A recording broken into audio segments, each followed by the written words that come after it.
너희 중에 지혜와 총명이 있는 자가 누구냐? 그는 선행으로 말미암아 지혜의 온유함으로 그 행함을 보일지니라. 그러나 너희 마음속에 독한 시기와 다툼이 있으면 자랑하지 말라. 진리를 거슬러 거짓말하지 말라. 이러한 지혜는 위로부터 내려온 것이 아니요 땅 위의 것이요 정욕의 것이요 귀신의 것이니 시기와 다툼이 있는 곳에는 혼란과 모든 악한 일이 있음이라. 오직 위로부터 난 지혜는 첫째 성결하고 다음에 화평하고 관용하고 양순하며 긍휼과 선한 열매가 가득하고 편견과 거짓이 없나니 화평하게 하는 자들은 화평으로 심어 의의 열매를 거두느니라. 우리가 이제 고난 주간을 지내면서 예수님 십자가에 관련된 말씀을 나누었고, 이제 그 이전에 야고보서를 나누었는데 오늘부터 다시 야고보서로 돌아옵니다. 다시 반복합니다. 야고보서를 나누는 동안에 지혜를 배우고 은혜를 경험하는 축복이 있어지기를 바랍니다. 이제 지금도 미국 사람들이 가장 존경하는 대통령이 아브라함 링컨 대통령이라고 이야기를 하죠. 링컨 대통령은 이제 늘 어렵고 힘든 일이 있을 때마다, 아니 평소에도 늘 집무실에 머리를 숙이고 기도하곤 했다고 그래요. 그래서 이제 백악관을 기도로 만든 대통령이라고 하는 책도 있고, 백악관을 기도실로 만든 대통령이라고 하는 별명이 링컨 대통령이 따라다니고 있습니다. 그런 링컨 대통령이 이런 이야기를 했다고 그래요. 나는 어려울 때마다 무릎을 꿇고 기도한다. 다시, 나는 어려울 때마다 뭐 한다? 무릎을 꿇고 기도한다. 그러면 신기하게도 내가 알지 못하는 지혜가 떠오른다. 아멘. 네. 여러분 지혜를 배우시고 싶으십니까? 지혜로운 사람 되고 싶으십니까? 늘 무릎 꿇고 기도하는 여러분 되기를 바랍니다. 아브라함 링컨은 지혜가 무엇인지를 알았고 지혜가 얼마나 중요한지를 안 사람이었습니다. 그래서 늘 기도할 때마다 하나님이 지혜를 주셨고 지혜가 필요할 때마다 엎드려 기도했다는 것입니다. 그래서 오늘 지혜에 관해서 좀 나누게 될 텐데, 세상을 살아가는데 가장 중요한 것 중에 하나가 무엇인가? 지혜라는 것입니다. 그래서 솔로몬은요, 잠언 4장에서 지혜가 제일이니 지혜를 얻어라 그랬고, 잠언 또 16장 16절에 지혜를 얻는 것이 궁유를 얻는 것보다 얼마나 나은 것, 지혜를 강조하고 있습니다. 그래서 헬리나 우엔 같은 기독교 영성가는 하나님의 자녀인 우리는 지혜로워야 된다 그랬어요. 하나님의 자녀인 우리는 지혜로워야 된다. 야고보 사도도 너희 중에 누구든지 지혜가 부족하거든 모든 사람에게 후히 주시고 꾸짖지 아니하시는 하나님께 구하라. 그러면 주시리라. 1장 5절에서 우리가 나누었어요. 야고보는 지혜를 구하라고 이야기합니다. 왜 지혜를 구하라고 우리에게 이야기하겠습니까? 행복한 인생, 성공하는 인생, 축복된 인생을 살려고 하면 지혜가 있을 때만 가능하기 때문에 그렇다는 거예요. 여러분 그렇습니다. 세상의 온갖 위대한 일은요, 지혜로운 사람들이 이루어낸 일인 것입니다. 그래서 지혜가 필요한 것입니다. 그러면 이렇게 중요한 지혜가 무엇인가? 지혜를 얻으라. 지혜 있는 사람이 되어야 된다. 아름다운 일을 이룬 사람들 보면 다 지혜로운 사람들인데 지혜란 무엇인가? 보통 사람들은 지혜와 지식을 혼돈하는 경우가 이제 참 많이 있어요. 지혜와 지식은 다른 것입니다. 지식은요, 어떤 사물을 아는 것을 지식이라고 말해요. 지혜는 알고 있는 사실을 삶 가운데 적용하는 것을 말하는 거예요. 그러니까 지식은 어떤 것을 아는 거에 끝나는 거예요. 지혜는 뭐냐? 알고 있는 그 지식, 사실을 삶 가운데 적용하는 것을 말하는, 조금 다른 것이죠. 완전히 다른 것이죠. 그런데 야고보는 두 종류의 지혜가 있음을 우리에게 오늘 본문에서 말하고 있습니다. 하나는 땅의 지혜이고 다른 하나는 하늘의 지혜. 다시, 하나는 땅의 지혜, 다른 하나는 하늘의. 오늘 새벽에 이렇게 부활주일 지나고 조금 나오셨는데 여러분이 세 목을 하셔야 돼요. 아니 5목 정도 하실까요? 하나는 땅의 지혜, 다른 하나는 하늘의 지혜. 예. 그렇습니다. 그러면 땅의 지혜는 무엇인가? 한번 읽어볼까요? 14절부터 16절 읽어봅니다. 땅의 지혜는 이런 겁니다. 14절부터 16절. 그러나 너희 마음에 독한 시기와 다툼이 있으면 자랑하지 말라. 진리를 거스려 말하지 말라. 이러한 지혜는 위로부터 내려온 것이 아니요 땅의 위의 것이니 정의 곳이요 귀신의 것이니 그랬어요. 이제 땅의 지혜는 무엇인가? 귀신의 것이다. 귀신의 것이라는 겁니다. 그러므로 땅의 지혜는 하나님으로부터 온 것이 아니라 사탄으로부터 온 지혜라는 것입니다. 14절에서 땅의 지혜는 독한 시기가 있다. 땅으로부터 오는 지혜는 어떤 것이냐? 독한 시기가 있다고 그래요. 독한 시기가 어떤 것입니까? 속여서 빼앗고, 싸워서 빼앗고, 싸워서 빼앗는 지혜를 그 방법을 가르쳐 주는 것. 그래서 사탄의 지혜는 거짓말을 하고 투쟁을 하고 싸우게 만드는 거예요. 이것이 땅으로부터 나온 지혜라는 거예요. 그래서 여러분 어떤 일을 할 때 아무리 선한 일이라도 싸우고 다투고 시기로 하는 것은 하나님께 속하는 것이 아니라 땅에 속한 그 귀신에게 속한 것이라는 것입니다. 여러분 에덴 동산 이야기 해봅니다. 에덴 동산에 뱀이 있었어요. 그런데 이 뱀에 대해 성경은 이렇게 소개합니다. 창세기 3장 1절에 보면 뱀은 여호와 하나님이 지으신 들짐승 중에서 가장 간교하더라 그랬어요. 간교하더라 그랬어요. 이 간교라고 하는 말이 지혜라는 거예요. 이것이 사탄의 지혜라는 거예요.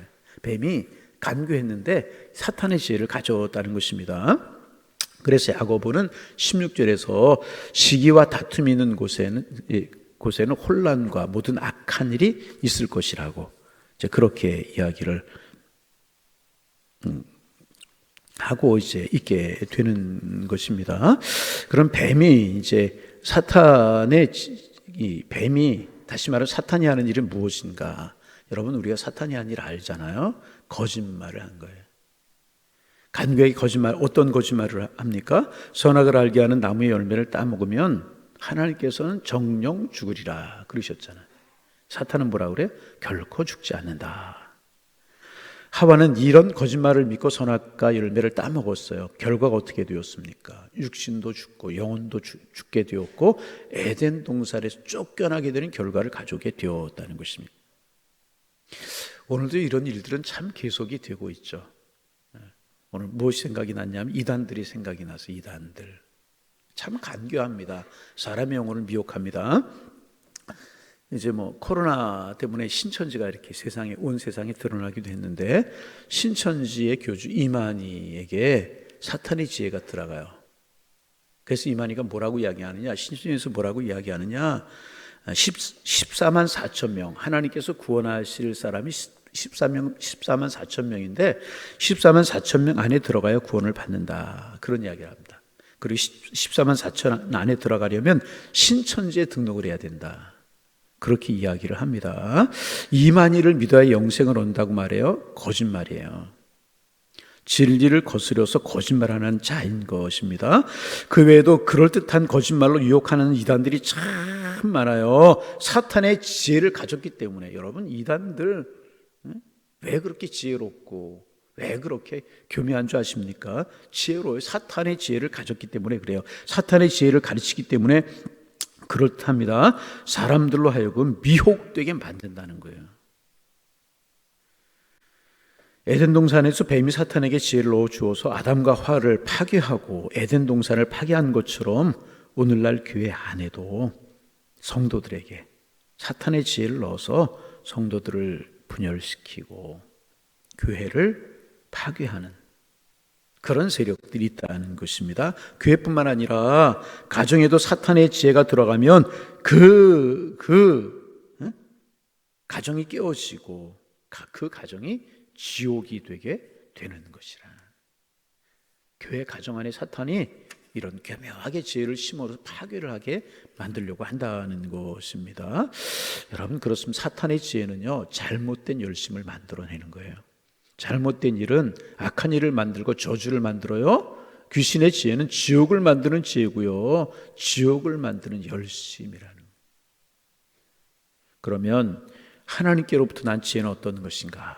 우리 17절 18절 말씀 읽어봅니다. 17절 18절 오직 위로부터 난 지혜는 첫째 선결하고 다음에 화평하고 관용하고 양순하며 긍휼과 선한 열매가 가득하고 편견과 거짓이 없나니 18절 화평해 가는 자들은 화평으로 심어 의의 열매를 거두느니라. 할렐루야. 위로부터 난 지혜는 첫째는 성결하고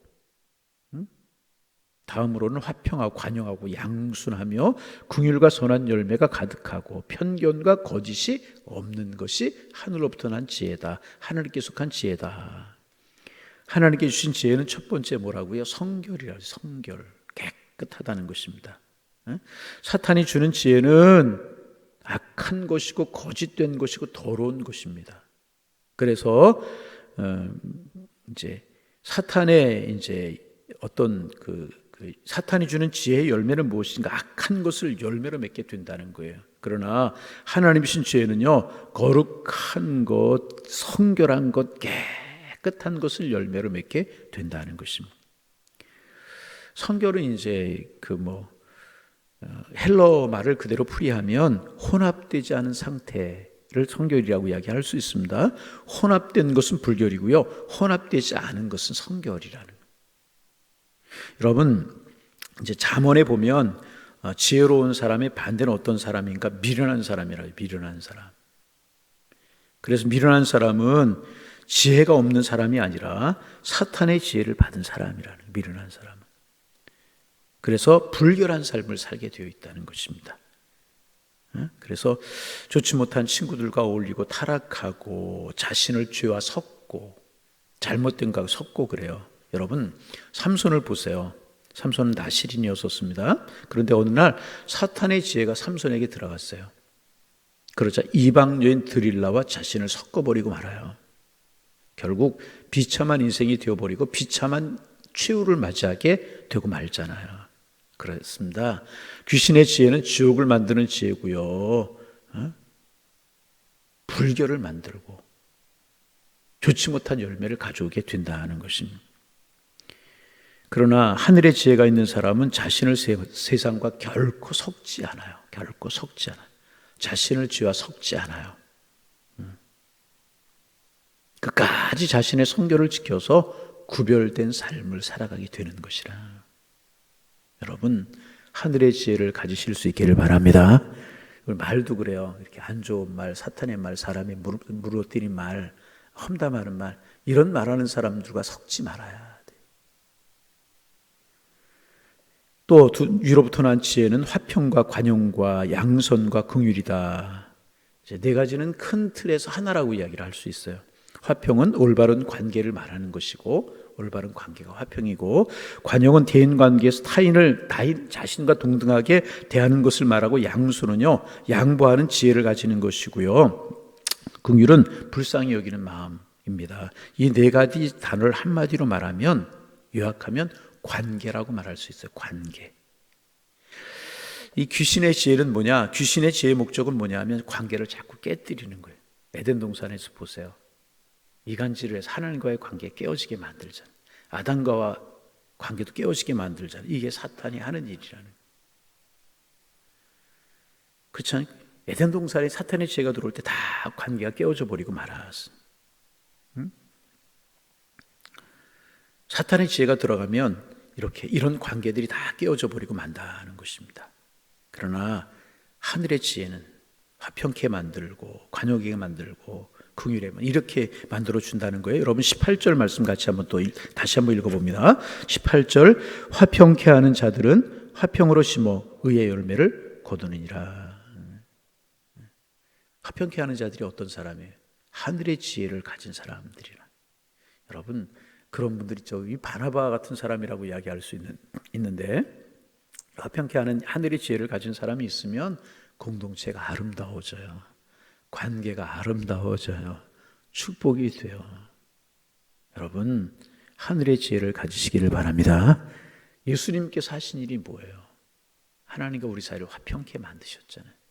예수님이 십자가에 죽으심으로 죄로 말미암아 망가진 내 자신의 모습을 화평케 만들었잖아요. 십자가의 죽으심으로 관계를 아름답게 만드셨잖아요. 그래서 여러분, 우리는 예수님처럼 화평을 심는 삶을 살아야 될 것이라. 하나님과 우리 사이에 화평을 심고 다른 사람과 나 사이에, 이웃과 이웃 사이에, 우리와 자연 속에 화평을 심는 그런 사람들이 되어야 될 것이라는 것입니다. 오늘 기도 제목 너무나 단순하죠. 하나님, 하늘의 지혜를 갖게 하여 주옵소서. 사탄의 지혜로 행여나 살지는 않았습니까? 하늘의 지혜를 주옵소서. 축복을 심고 은혜를 심고 사랑을 심고 관계 속에서의 놀라운 그런 일들을 심는 하나님의 사람 되게 하옵소서. 그래서 우리가 가는 곳마다 하나님의 축복이 이루어지고 은총이 드러나는 그런 삶이 우리의 삶 되시고 정말 하나님의 지혜로 사실 수 있는 하나님의 사람들 다 되실 수 있기를 주님의 이름으로 축원합니다. 기도하겠습니다. 하나님, 부활주의를 우리가 은혜로 지키게 하시고 부활 후 첫날 새벽 시간에 나와 또 기도하고 예배하고 말씀 마음속에 새김으로 한 날을 시작합니다. 오늘 한 날을 시작하게 하셨는데, 아니 이 한 주간을 시작하게 하셨는데 오늘 한 날이 은혜의 날이요 축복의 날이 되게 하시고 이 한 주간 하나님을 영화롭게 하고 부활 생명, 부활의 신앙을 가진 하나님의 사람들답게 당당하게 반듯하게 은혜로 살아갈 수 있는 이 한 날, 이 한 주간이 될 수 있도록 축복하여 주옵소서. 부활의 생명, 예수의 생명이 우리 속에 있는, 하늘 생명이 우리 속에 있는 사람들답게 정말 성결하고 정결하며 거룩하고 복을 나눠주며 살아갈 수 있는 저희가 될 수 있도록 축복하여 주셔서 우리를 통하여 영혼이 살아나고 우리를 통하여 낙심한 사람들이 새 힘을 얻고 우리를 통하여 기쁨을 맛보는 그런 한 주간, 그런 한 날이 될 수 있도록 주님 축복하여 주옵소서. 특별히 오늘 하늘의 지혜와 땅의 지혜에 관해서 묵상하며 한 날을 시작하게 하시오니 감사합니다. 땅의 지혜, 우리가 그동안 가지고 살지 않았습니까? 하나님, 끊게 하시고 버리게 하시고 하늘에 속한 하늘 생명을 가진 자답게 하늘 지혜를 가지며 살아가는 저희가 될 수 있도록 축복하여 주옵소서. 하늘 지혜는 하나님 성결한 것이고 화평한 것이고 관용한 것이고 양순한 것이며 긍휼과 선한 열매가 가득하고 편견과 거짓이 없고 화평으로 살아가는 사람들인데 주님 간구하오니 하늘 지혜를 허락하여 주시어서 우리 이런 성결한 삶, 화평하고 관용하는 삶, 양순한 삶, 긍휼한 삶을 살아갈 수 있는 저희들 되게 주님 인도하여 주옵소서. 그래서 의의 열매를 맺으며 살아가는 하나님의 사람들 되게 하여 주옵소서. 싸움이 있는 곳에 우리가 가면 평화가 이루어지게 하시고 미움과 다툼이 있는 곳에 우리가 가면 하나님 사랑으로 가득한 공동체가 되게 하시고 영혼이 무너져가는 곳에, 영혼이 시험 들어있는 곳에 우리가 가면 그 영혼이 살아나고 힘을 얻는 그런 축복, 하늘의 지혜가 저희들에게 있게 하여 주옵소서. 하나님 간절한 마음으로 간구합니다. 하늘 지혜를 허락하여 주옵소서. 성령의 은혜를 허락하여 주시어서 성령의 열매를 맺으며 살아가는 하늘 지혜로 살아가는 하늘에 속한 사람다운 삶을 살아가는 저희가 될 수 있도록 붙드시고 인도하여 주옵소서. 하나님 오늘부터 이제 코로나로 인하여서 참으로 여러 가지 제약이 많았던 것들이 많이 풀리게 되는데 하나님 우리의 마음도 자유로워지게 하시고 하나님 은혜 안에서 복된 삶을 살아가는 저희가 될 수 있도록 축복하여 주옵소서. 하나님 기도를 놓았던 우리의 두 무릎도 다시 굽혀져 기도하게 하시고 예배에 소극적이었던 저희들의 모습 적극적이 되게 하시고 봉사의 자리, 헌신의 자리 이런 것들 떠났던 우리의 신앙이 엠마오에서 예루살렘으로 다시 올라갔던 제자들처럼 다시 회복되게 도와주셔서 하나님 우리의 삶에 행복이 있고 주님 주신 성령의 충만함이 있고 하나님의 사랑이 있게 하여 주옵소서. 무엇보다 우리 한국교회와 우리 교회가 예배하는 자리를 소홀히 하고 또 기도하는 자리를 소홀히 했던 것이 사실입니다. 하나님 간구합니다. 은혜를 회복시켜 주옵소서. 하나님 회복시켜 주시어서 복 있는 삶을 살아갈 수 있도록 축복하여 주옵소서.